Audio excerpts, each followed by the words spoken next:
Bonge betie Tangwe kokie Aya Maria Aya Paulina Aya Sabina betie Venga de prisa Caramba yo te quiero Aya Maria Aya Paulina Aya Sabina Betie, venga de prisa, caramba yo te quiero.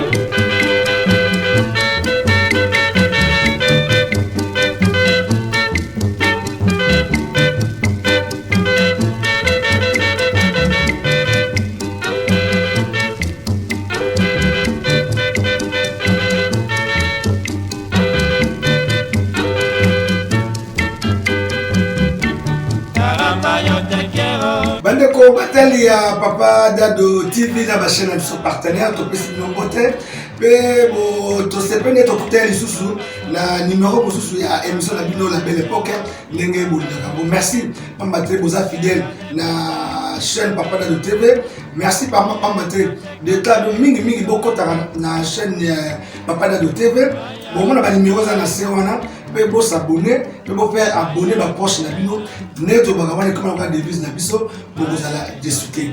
Encore une fois merci pambate boza pe na devant papa chaîne na bino pour na bolanda lelo histoire o tozana ngo o moni ndenge réalisateur na biso Eric Ewela a commis biso lelo to na bongo bafo Marie avant de la bafo Marie to le bela yena négo succès avant de la bafo Marie to kozonga na technique kuna de pa na biso na réalisation pa Eric Ewela bongo pesa biso ba image to eba simatozonga bo na sutia émission na bino la belle.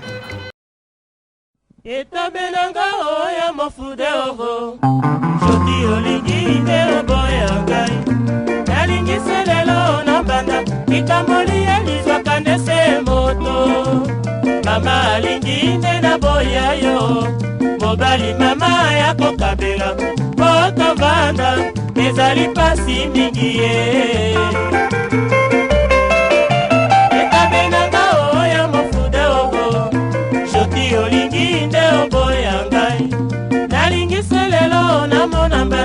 Ikamboli elizwa kandese moto Mama alinginde na boya yo Mobali mama yako kabela Poto banda Ezali pasi mingi ye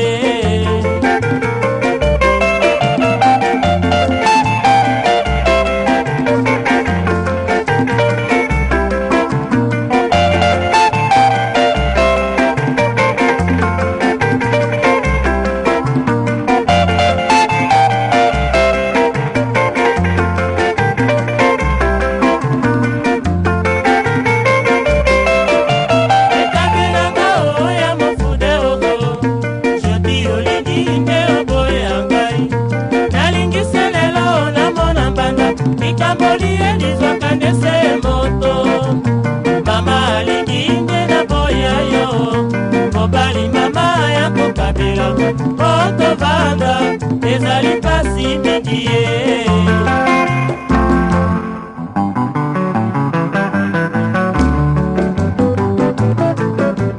Yalela esila pesila Nalingise lelo nomona banda Yalela esila pesila Ya ofele tapanga no boyo mogia Yalela esila pesila Yako kipele longa mikoma Yalela esila pesila Il réveille des souvenirs en vous. Le Melchisedec, Dado, Poipele. La belle époque avec Papa Dado. Voilà, beaucoup de bongo, image ya orchestre Négo Succès, l'autre la Bavo Marie. Tu réveilles ça nous attend voilà ba clip penza ezala quitté eza ba image ba photo ezali mais zuki bozo ka musique et ko rappeler bino orchestre Négo Succès. Alors poto bana to bana Bavo Marie ayebani mingi na orchestre Négo Succès.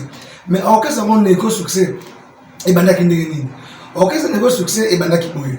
Na 1960 to yebi ke tango Vicky Longomba un ténor et orchestre Oketlas akendaki bongo na alongwaki OK Jazz akena Africa Jazz to le bel kamotan to mettre la solo ya lipanda awa bakendaki na table ronde politique du 20 janvier au 20 février 1960 pona ko égayé ba délégué na biso oyo bakendaki ko discuter makambo ya lipanda na ba noko donc na ba belge yango Vikilo Ngomba atikaki OK Jazz na retour na bango tant bazongi comme Franco un de fondateurs il y a orchestre OK Jazz donc cofondateur a mi le quoi balomai atikaki ye moko donc a comment le quoi OK Jazz est commis yaye tant Vikilo Ngomba alinga zonga Franco aboyaki azonga na OK Jazz aboyabi le quoi okenda kezagola a trahi ne to baka a trahi courant ake donc Franco aboyaki tant Franco aboyi Vikilo Ngomba bon a prouver de Vikilo Ngomba a créé orchestre Négo Succès en 1961 a créé orchestre Négo Succès a récupéré Bolen Oyazaki Bongo accompagnateur et orchestre OK Jazz de Ayenaye pe le quoi bakena na Papa Brazos un ancien père OK Jazz bango basa to baza ko cofondateur et orchestre Négo Succès alors Négo Succès tango Vikilo Ngomba a fait orchestre Négo Succès en 1961 ezaki kitoko mingi ezaki orchestre oyo ezaki kotia OK Jazz pandi likolo pa matena tango wana voix ya OK Jazz ezaki voix ya Vikilo Ngomba mais atiki bango pandi likolo de toutes les façons tant matena bango pandi likolo wana OK Jazz Franco azwaki pe deux éléments azwaki Kwami na Mojos bango ba balé ka bango balé ba sa la voix ya Vikilo Ngomba donc Franco a ko regretter absence ya Vikilo Ngomba te Vikilo Ngomba comme a qui sur na voix na ye azaja ko cartonner kuna na orchestre Négo Succès alors dans notre 1962 na 1962 Mojos a longwe orchestre OK Jazz akena Africa Jazz so comme une voix ya Vikilo Ngomba et comme ko et kaboli ndam alors bakulaka ba mongo notamment Papa Justin Marie Bombo Kolokumba voilà yene bina moto a plaidaki na bakulaka doye ba mongo ba ana mongo ba bité Viki yo place na ezaka na OK Jazz OK Jazz orchestre na biso zonga Vikilo Ngomba zongi OK Jazz pour Mojos accueillir tant Vikilo Ngomba azongi OK Jazz Négo Succès et tiens na boko ya Bolen mais banani babandaki Négo Succès toye bisabino Eric Ewela na réalisation tokende totala tokanzo mosu ya Négo Succès et chamsa biso bon simanango tozonga na plateau na biso ya Papa Dado TV tokata kisema ya boligoe motema pasi na zwilikambo olobaki gana yo libala lelo yo komi koboyaka naleli odil motema osi décision po boyaka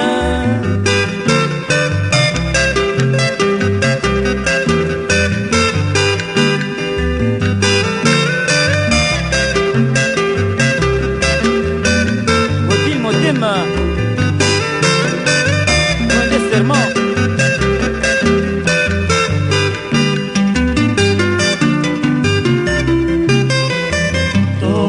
kisema ya boligoe motema pasi na zwilikambo olobaki gana yo libala lelo yo komi koboyaka naleli odil motema osi décision po boyaka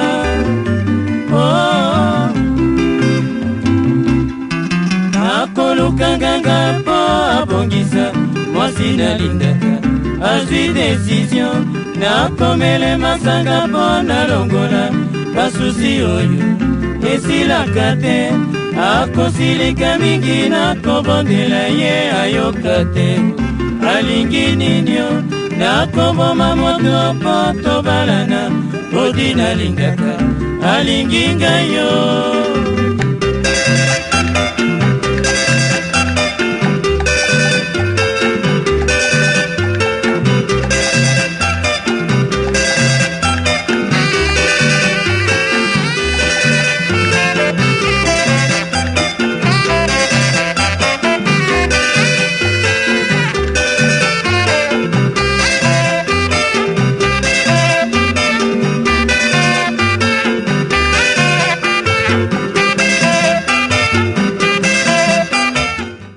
Il réveille des souvenirs en vous. Le Melchisedec, Dado Poapele. La belle époque avec Papa Dado. Voilà, tozongi tomoni négo succès, toyoki banze ya négo succès, tomoni quelques photos, tomoni pe bato bao babandaki négo succès, ezaki na solo, siko Bolène, papa Bolène bombolo wa lokole, Léon yende ona Bolène, yenda OK Jazz azaki accompagnateur. Maintenant comme il y a négo succès, à se reconvertir en soliste. Vidéo ya tiri na OK Jazz, nous avons comblé un mot, n'est papa Simao. Il y a hier que tu as commis soliste dans négo succès. Alors papa Nani Brazos, il est au lieu de la contrebasse, il est commis accompagnateur. Pour ça un polyvalent avec la basse, contrebasse, na guitare rythmique. Il est commis voilà. De Dignos Autaki Brazzaville, na bande de la capitale, il est commis bassiste. Avant Alfonso Epayo Aya. Des négociations succès qui bon na chance qui viki lomba Jessica Diunga voilà batuba les gars qui bango wana André Menga ndemuto aki trompettiste na bango de Chamala Piccolo yepe aleka kuna ipa na bango na saxo. Alors en 1962 tango viki lomba zongi OK Jazz on a alors il y a réconciliation de abandonner ce que négocie succès tango abandonner yango Brazos pe akenda kina elongo. Donc, Kunasko point est soutenu, négocie succès en 1962 et Kotaki Oto Baranet Bouloyeki. Alors, papa Bolène Nathan Mona, Abounia Kokite Yepe, à côté de l'orchestre Moko City 5, ils ont mis à la ville, ils ont orchestre dans la centre-ville, ils ont orchestre Moko, ils ont dit les gens qui ont interprété Banzi Moya Minele. Donc, de 62, 63, mais en 1964, Bolène dans le but il faut azongisa négo succès. Alors pour azongisa négo succès avec un instrument tel côté. Ou bien que négo succès et outa bon on a OK Jazz. Tant que on a OK Jazz, bazana Odemba, bon bazana bana Odemba. Ndé mon a bande de la capitale. Ndé mon a Conga Jazz, namba Conga succès on bazana lignée à Odemba.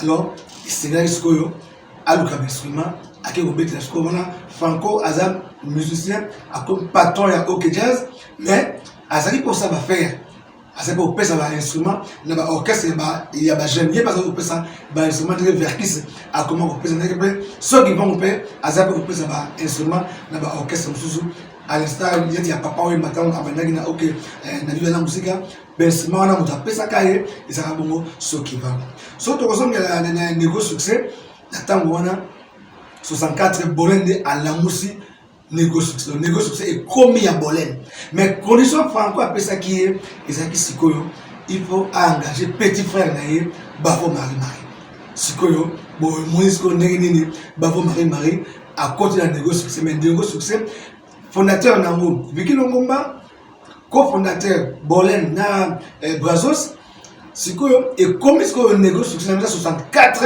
et commis il y a Bolène et ça orchestre Bavo Marie négocier ça orchestre il y a Bolène mais condition après ça qui est pour appeler l'instrument il faut engager Ndekunaye Bavo Marie dans orchestre OK Jazz comme étant deuxième soliste voilà et pas avec Bavo Marie à Kotaki si qu'on est trop bête solo il y a Bavo Marie avant tout quand appelle ma connaissance n'a pas Bavo Marie tokozonga na réalisation ba proposer biso image ya malamu bongo sima tozonga na plateau na bino ya Papa Dado TV.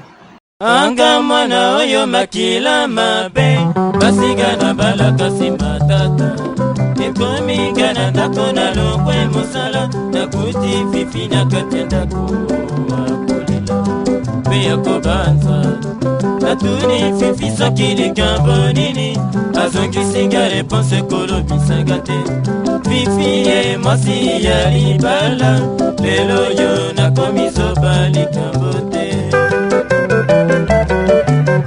anga mwana oyo makila mabe basinga na balaka sima tata ekomi ngana ndako na lokwe mosala nakuti fifi na katenda kuwakolela pe yakobanza natuni fifi soki likambo nini azongisinga reponse kolobisanga te fifi ye mwasi ya libala lelo yo nakomi zoba likambo te.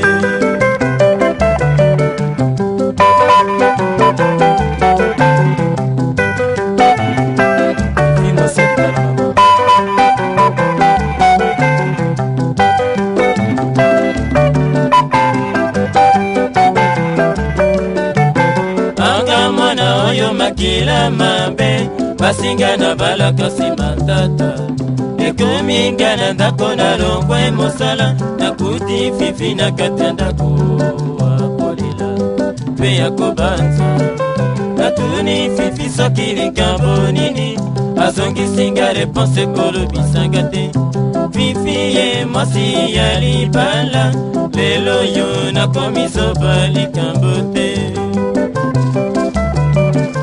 Makambo sheri yokosala na meseni te ogo komona pasi ya papa maloba mabe ya banguna ebebisi ondiye olandizela ya bozoba ukanisa eolelinga. Il réveille des souvenirs en vous. Le Melchisedec, Dado Poipele. La belle époque avec Papa Dado. Merci na balandi ya Papa Dado TV, merci besoin d'abiso de partout aux appels baïke, merci na belle époque c'est balanda kabiso, merci pena baninga amical belle époque, ba partenaire ya émission la belle époque, toza toujours na bino, toza tina suka na moto la sabino, carte de membre toza beta c'était pena pose na membre ya amical belle époque pour soutenir Papa Dado TV, amical belle époque.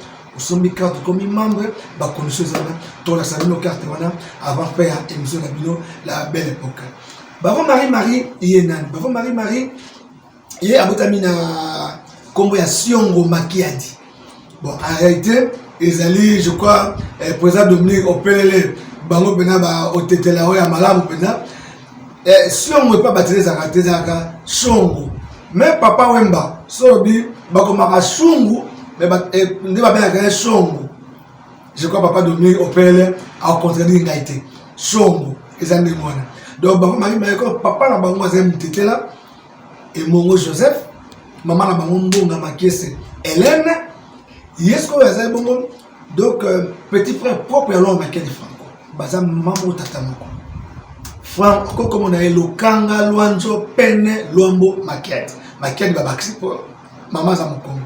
Alors, maman, comme on est Songo, Bavon, Songo. Alors, maman, ça va proposer Songo, à bien Siongo. Il y a une classe, maman, comme ça, Siongo, mais ça, Songo.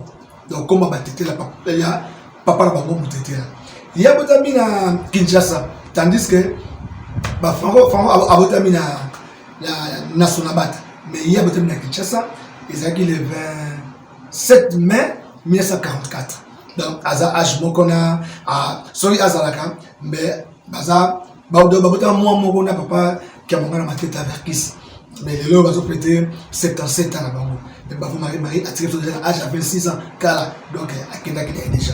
Alors, à Botam le 27 mai 1944, de Aza, troisième enfant, il y a la famille. Donc, Luambo, papa Derek Azali, après de Bavo Marie, de l'Eklabango, il y a moi c'est Marie-Louise Akangana, Marie-Louise, il y a les papas Koufi, maman d'assez remarié, à Boti, maman Marie-Jeanne, Batiki Bisso, là, on se souvient, la décima, où on a histoire, il y a famille, histoire, on se trouve, et penglé à moi. Alors, Bavo Marie, il y a assez de petites primaires, Nathan Gouana, puisque là, papa du Bavon, à Zagin à âge de 5 ans. À âge de 5 ans, famille Zovan na Ngiringiri, Bareming na Baba na Dangiri na Bosenge, voilà, Bosenge numéro 100, voilà, Bazovan na wana. Alors, école primaire naie, naturellement, à Bandi yango na école Saint-Louis, le coma complexe scolaire Kimbuta, président Bianco, yo président Mona Yamboto. Voilà, alors dans studio, merci à président Bianco de Zanaï Angeni, merci à papa José Moke, ou à maman Angèle Moke, président Dominique Opele, yo peux l'impression Mbote, merci pour m'assister, on est basé pour assister à l'émission et à l'élo, là ma belle prise c'est basso dans l'ombre. Voilà. Attendez ce que na école primaire catholique Saint-Louis. Donc ils ont de 24 c'est comme libération. Attendez on a 6 primaires naie accueilli ce que ça la disons CO notamment les CO à cause ça on a bas Congo donc na Congo central. Tant à 6 qu'on a ce que à côté na école nous ça qui on a ça bien école Saint-Luc ou comme l'académie des beaux-arts. Ça fait une année, tant que l'on voit après ça va humanité moderne. Alors bah humanité moderne, on est bandit donc humanité pour ça qui école moyenne, école moyenne, bah bien on est école normale. École normale et on est comme qui section pédagogique. École moyenne bien moi ce que école comment section commerciale. Alors bah humanité parce que on va créer il faut ça que bah humanité scientifique et littéraire ça va bien voir donc bah école moderne n'est-ce que hier à Kenya ça la école moderne connaissez pas d'ailleurs il y a ban et ça qui bon ndombe au pétun bah c'est bon pas seulement balé bah ça qui va la 44 ndombe au pétun ça qui a mis naïe ça bah donc une classe nzela moko voilà na école moderne ça qui pembeni ya village Bondeko na côté à Saint-Pierre si ma stade le comme stade de Tata Cardinal Malula donc école bah humanité moderne Isaac Louana après à 4e classe na pourquoi en matière à la passion et à la musique tout respirer mon cœur tout que la réalisation et oui là Eric proposé biso nzemo ya bavo Marie et ko sa pe biso malamu na bato na banani na biso banso na moi na France et ko sa plaisir na Francine Banzo non il y a ça na Belgique na France na Franck Banzo la grande famille Banzo peut être bon anniversaire na papa Max Banzo na Mangale journaliste émérite auteur de fêter 81 ans d'âge naïe to le binaïe na bon anniversaire patriarche Wumela nzemo to de lié Ayoka négocie succès avec Bavo Marie.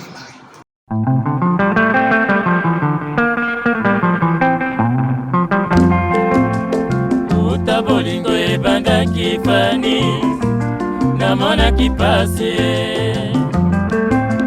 kasi lokola okomi na maboko mangai ebongise yo vanda nazalaki koyoka makambo ya balobi soki nalandaki ende nazonga nsima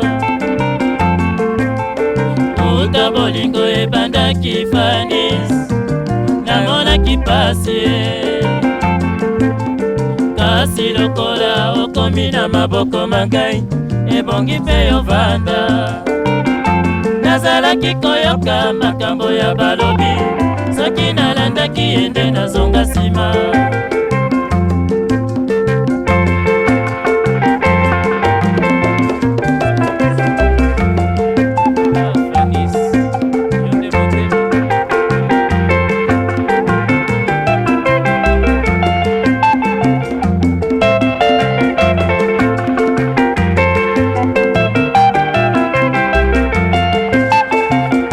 bolingo ebandaki fanis namonaki pasi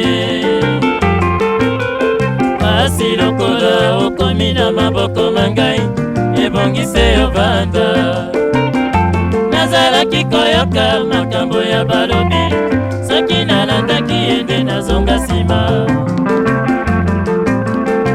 uta bolingo ebandaki fanis namonaki pasi pasi lokola okomi na maboko mangai ebongi mpe yo vanda nazalaki koyoka makambo ya balobi soki nalandaki ende nazonga nsima nalingi yo ntango nyonso natalaka yo sepene na ngai. Il réveille des souvenirs en vous. Le Melchisedec, Dado Poapele. La belle époque avec Papa Dado. Voilà, on est avec Nzebo Kitoko ya Bavo Marie réalisation de proposer biso. Surtout aux hommes Bavo Marie déjà à l'âge il y a 17 ans, 16 ans, 17 ans, Bavo Marie azaoye ko la guitare. Je me souviens que tu n'as l'homme qui a surprendre la guitare à l'université. Faille moment basso posaki. Parce que il y a après que ça la musique c'est parce que un musicien de trop, de plus dans la famille, ils ont trop. Les babas dans le poteau. Il y a une famille, même il y a un franco.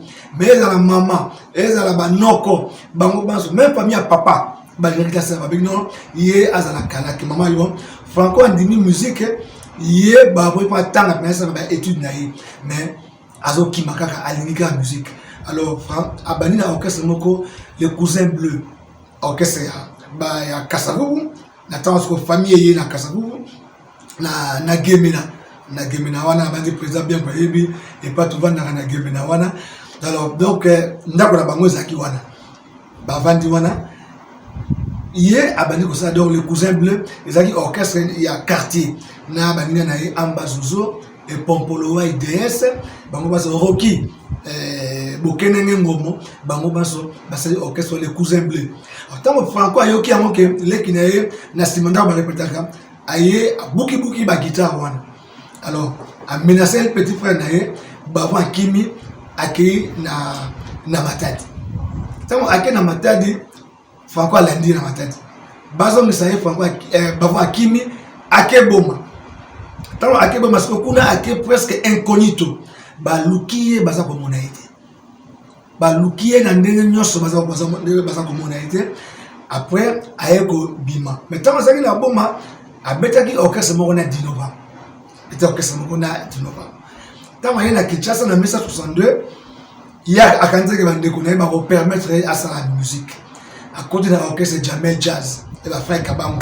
Donc Tony Kabango azabongo aiko coach maman Pauline Kabango Chita, journaliste émérite ya mboka na biso maman Pauline Kabango Chita ozali na personne mbote na Canada. Merci beaucoup. On a rappelé biso na papa ambassadeur Marcel Molonga na yo. Voilà. Donc orchestre na Jamel Jazz abongo orchestre ya bandeko ya maman Pauline Kabango. Donc Tony Kabango même Matou soliste ya Antichoc yepe ndeko ya mama Pauline Kabango orchestre zaki ya bango peso na Kasavubu. Alors Franco ta yoki bongo alandi Jesus. En 1963 Bavou Marie akoko ta orchestre moko Kubana Jazz. Wana siko basaki na ba epompo. Baza ko répéter mimi na Chibangu mais ezaka passer. Franco va commis pela makasi a menacé penza. Tellement menacé, alors cette fois-ci, Bavou Marie a disparaître dans la circulation. Alors, c'est fini. De quoi ben ça la musique à Kenya. Koki makimi ce que pas Kenya qui va y quitter. Bah c'est presque 2 3 4 mois ba ne peut pas nous qui est partout. Asa ko mona tinto kané a soma ke susu na Congo central pour ba na ça la musique naïe. Tellement ba luki est belé. Alors bati ce que bati message. Et Franco a dit bon, oya ko mona bavon et pas yazali. Biso famille skoyo tondimi to beko perdre tondimi skoya bozonga asa la musique naïe. Il a sorti en 1964. Dans ma zone en 1964, Amérique beta moi tour mukena orchestre Kobantu ya de voyons mais ezaka kusimbate ndé kotango bolé na ko senga sikoyo ben instrument et pas Franco Bino engagé petit frère nama. Ezaki donc revirement moko total donc mouvement qu'on mettait que moto ça boya les kinaye mais andimi ce que Bavou Marie à côté ce qu'on par la grande porte de l'orchestre négocie comme étant deuxième soliste peut-être quand on négocie Bolène il y a qui soliste. Alors Bavou comme il voit deuxième soliste mais façon il y a remettre la guitare ils a gindé les chouchou donc ce extrait ya nzembo ya Bavou Marie donc la guitare là il aussi matozo na réalisation Eric Mewe.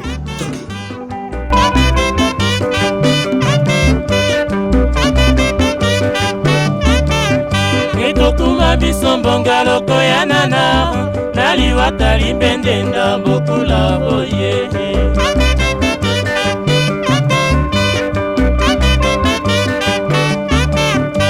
mobalonga bolingo nayo kingo na nsango mobalonga bolingo loko kingo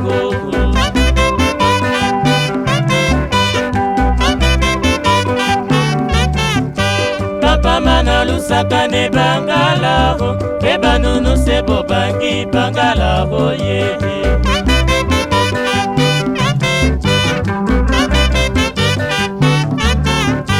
Na negwenga bolingo na yokingo na nsango na mindulenga bolingo na bina ho ye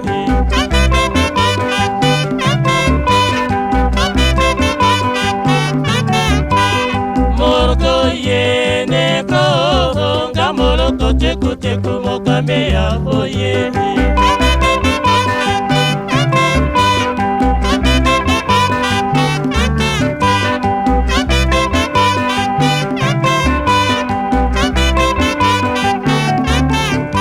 Papa mana lusaka ne bangala ho, pe banunu sebo bangi bangala oye.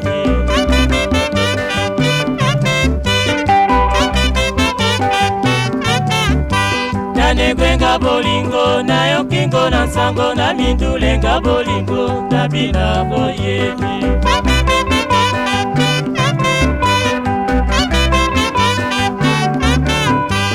Moko ye neko nga moloko teku teku mokame ya boye.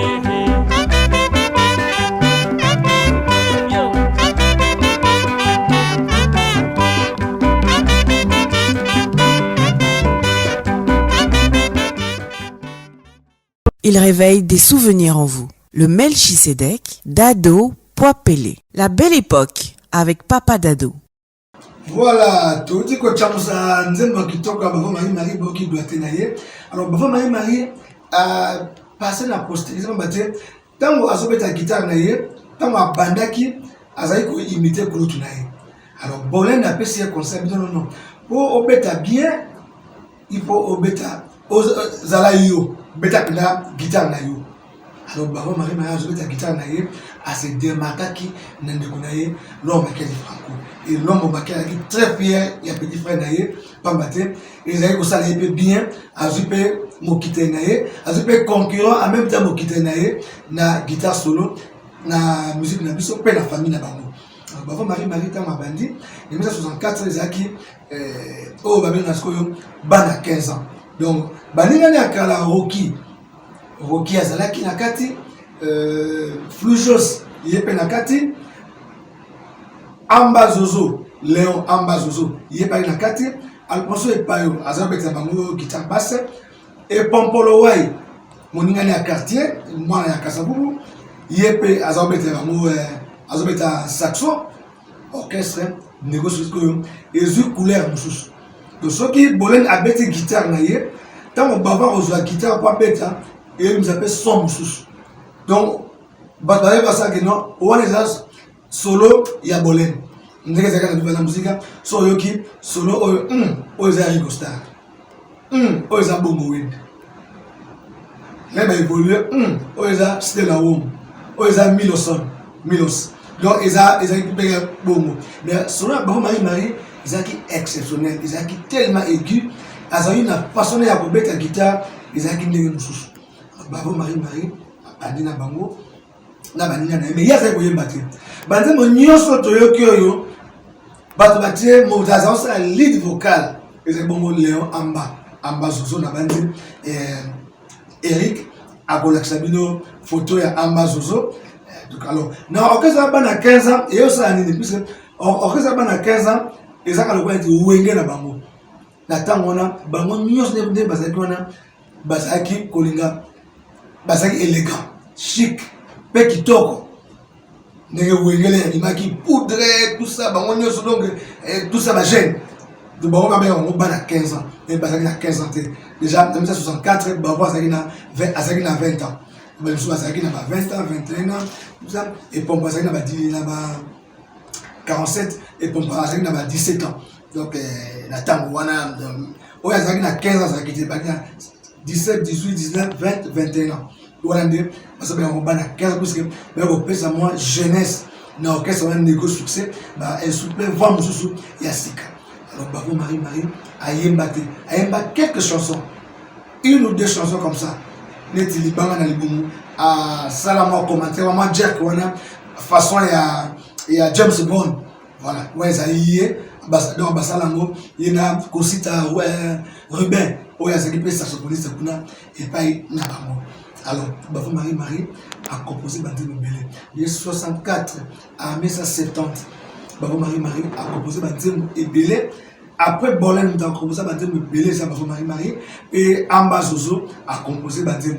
Bavo Marie et l'autre les a frappé parce que Azaki un beau gars na mon nasi bomoni Bavoto nae un beau gars, un bel homme et puis un athlète hier azaki un karatéka alors ça karaté et puis basi bazo landaye un excellent footballeur abeta balle bien alors ça la karaté abeta guitare bien un bon compositeur il banze mon mingi zaka bande mabolingo ayembela mingi basi mingi Lucie ayembeli Lucie ayembeli Fanny ba Marie José bado banze mona nyoso ba ebele ba Marie ayembeli yango basi yo basi bazolingi mingi ba asali succès pe avant coupa na 26 ans on a peu temps ya kotika pe bana ya kotika bana officiellement bana ba Marie baza 4 officiellement mais ndenge to soya ndenge to ka kizuzu ba koma 6 de ba koma 6 mais musicien ba tchaka nombre ya bana ite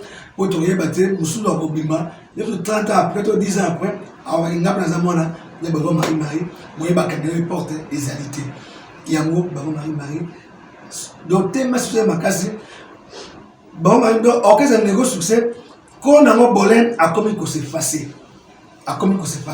batikili ba Marie les devant mais yazo beta guitare yazo ebate mutaza oyema banze to ba lead vocal nyo swana ezali ya Léon Ambazozo azaki mo côté bakina Ruki bakina Didi Kalombo basakina Jeskin Loko Masengo oyo akomana trio Majesty yebazaki na orchestre wana saxo et pompoloai donc azalaki wana ezaki malon mingi ko même ata maracas ya Gaspi luo bango maso bazaki na orchestre ya Nego Succès donc Nego Succès et comment identité ya Bavo Marie pambate yene moto a composer banzembo ya bolingo mo ebele pe apesa plus na ndenge zalaki beauté na eza koloba façon ya robeta guitare ezalaki ndenge mususu par rapport ya bolene avant to comme peza na suka ya emission na biso ya mokomolelo to kaso mo doite ya Bavo Marie na nzembo moko oyo ya kewela a proposer biso ata miza yi policy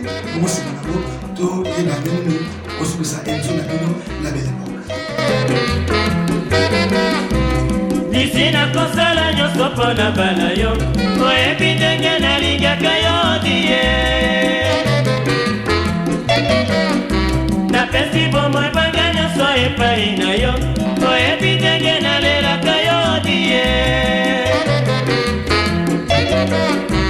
mama pala doko boyanga iboye te zelanga nakufa nsima nde yo boyanga yo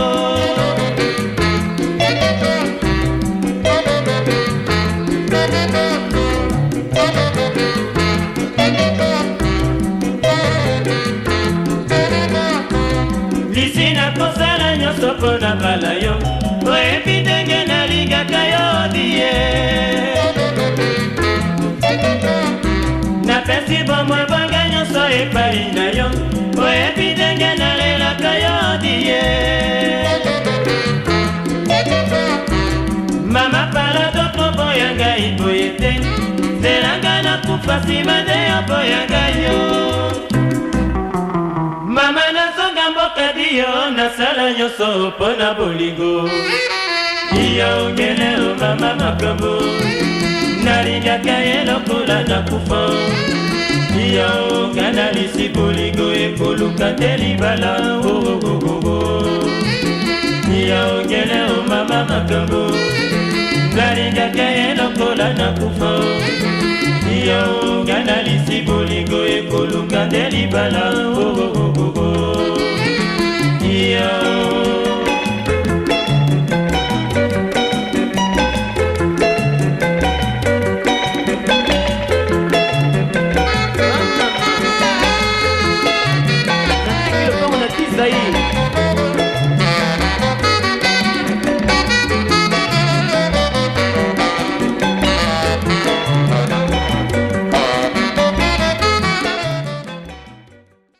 Il réveille des souvenirs en vous. Le Melchisedec, Dado Poapele. La belle époque avec Papa Dado.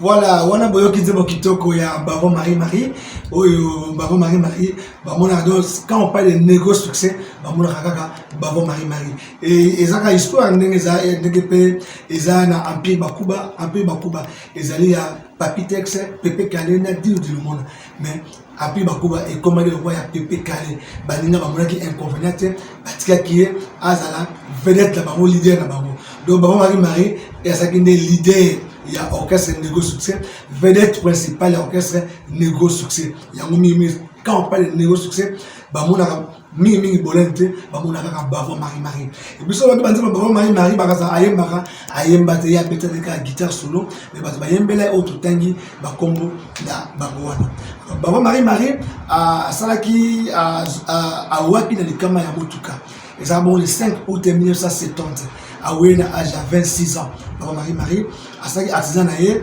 na entrée à Kosbaki donc Koto Yozali na Bandal Kosbaki avant comme on a pont Luna Boulou pont ya Makelele pont ba o yabiki bakenda kala pont Makelele donc tant ozana na Bandal outi Chibangu le temps viré au kende neto kende Kitambo hôpital ya Kitambo azaka ngotika na tango wana molonga na compagne na tango wana et bon maman Marie-José le temps aux boutiques avec des discussions basaki nango ka ya couple temps aux viré na kanda wana amuna kite que quand même comme nene Fiat oyo ezwaka zelo car wana ezwaka zelo ya maya Makele et zalaki wana temps aux kota directement à quelque kota na se ya motuka wana Baba Marie à Wakibongo le 5 août 1970 l'âge il y a 26 ans j'allais dire voilà on a Baba Marie petit frère propre il y a l'homme qui a dit Franco voilà on a histoire il y a Baba Marie et Zakami confondu na histoire il y a négo succès matin Baba Marie attaque maintenant jamais jazz Kobantu les cousins bleus Kubana jazz Nabo Manamatadi mais Baba Marie ayeba na orchestre Nego Succès ya mwana so ba nzembo Nego Succès bat ba mona ni Bolène ni Ambazozo ni Rocky ni Didi ni Jessica ba do ba mona kaka Baba Marie yenda se kobeta guitare solo na orchestre Nego Succès alors to ba na belle époque c'est que campagne ça va continuer pour na kosopa carte na moni parti no kusa a komela ki nga yepe ala ndaki émission à s'abonner pe alobi semaine yepe ako zwa carte na biso yango po zwa carte ya membre bengi biso na numéro oyo za ko sa fiche na se wana to yebisa yo modalité nini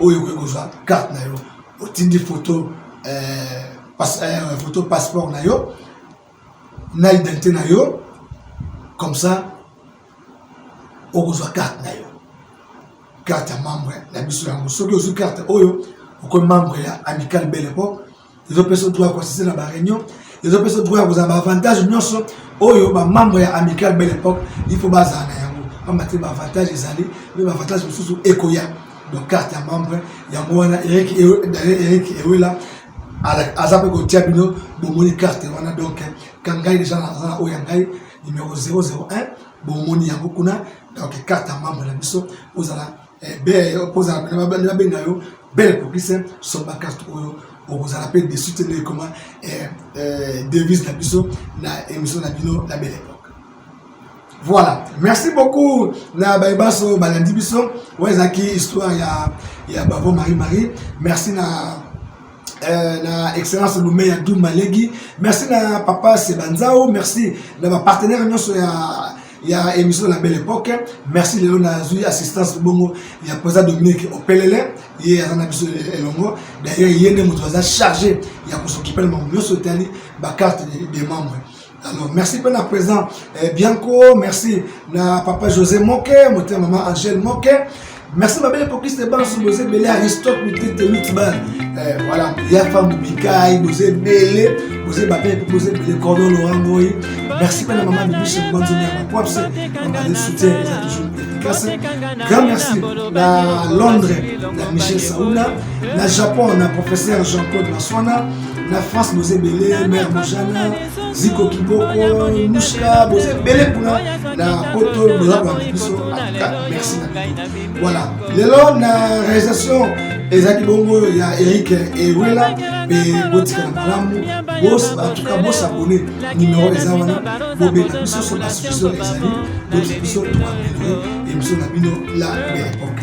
Voilà, Boss abonné massivement, n'a pas de TV, et vous allez les soutenir pour bien abonner la prochaine. Merci en tout cas tokutani na numéro mosusu ezali koya ya émission na bino la belle époque boboto ombokani merci Luamburo sera mikona veve Rose moko ikale do wayo Bombenga na bolen bokelo toyo kana to bongisa fami ya biso musicien Bino batali bakomisi Bino bakomi pe balobie Botika kotongo biso kofinga koti ya biso na libulu